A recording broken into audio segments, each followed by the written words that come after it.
Assalamualaikum warahmatullahi wabarakatuh. Perkenalkan, nama saya Reza Atala Rasid dari Ilmu Komputer kelas A. Di sini saya akan mengerjakan tugas video dari sistem forensik digital. Baik, langsung saja kita mulai.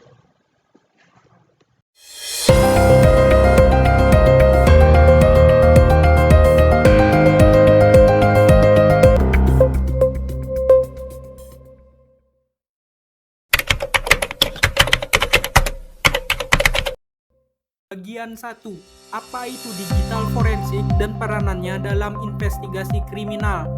Digital forensik adalah bidang yang berfokus pada pengumpulan, analisis, dan pelestarian bukti digital dari perangkat elektronik untuk tujuan hukum.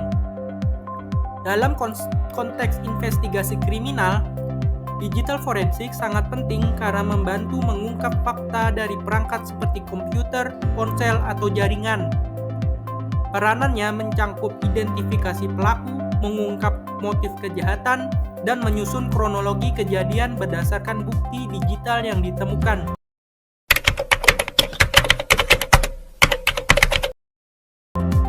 Bagian 2. 5 tahapan utama dalam proses digital forensik. 1. Identifikasi.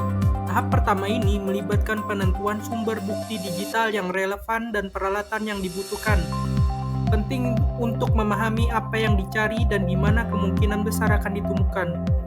2. Preservasi. Setelah diidentifikasi, bukti harus diamankan agar tidak berubah. Ini termasuk membuat salinan bit by bit dari perangkat lunak untuk memastikan integritas data terjaga. 3. Pengumpulan. Bukti digital dikumpulkan menggunakan teknik yang memastikan keasliannya tetap utuh. Ini bisa melibatkan pengambilan gambar disk atau menyalin data dari perangkat yang terlibat. 4. Analisis. Bukti yang telah dikumpulkan kemudian dianalisis untuk menemukan informasi yang relevan. Ini bisa termasuk pemulihan data yang terhapus, analisis log, atau pelacakan jejak digital. 5. Laporan. Hasil analisis disusun dalam laporan yang jelas dan komprehensif, seringkali dilengkapi dengan bukti yang mendukung temuan. Laporan ini kemudian digunakan dalam proses hukum atau investigasi lebih lanjut.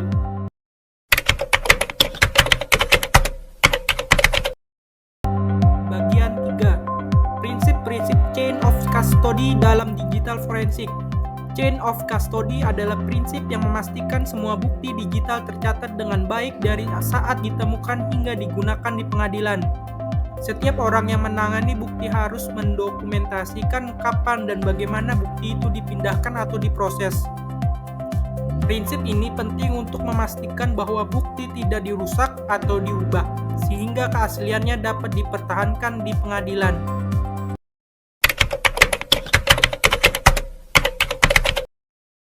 Bagian 4.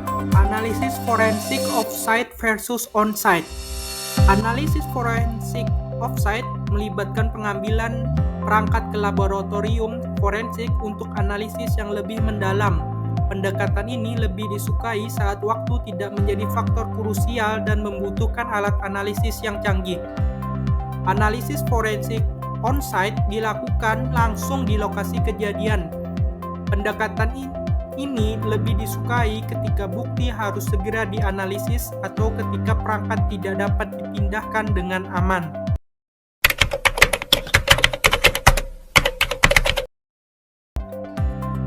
Bagian 5. Peran dan tantangan ahli forensik digital. Seorang ahli forensik digital bertugas mengumpulkan dan menganalisis bukti digital untuk mengungkap fakta dalam kasus kejahatan cyber, seperti serangan malware atau pencurian data. Tantangan yang dihadapi meliputi enkripsi data, jumlah data yang besar, serta teknik penghindaran pelaku. Selain itu, mereka harus tetap up to date dengan perkembangan teknologi dan metode serangan baru. Ya, mungkin sekian dari video yang bisa saya jelaskan tentang sistem forensik digital. Sekian dari saya.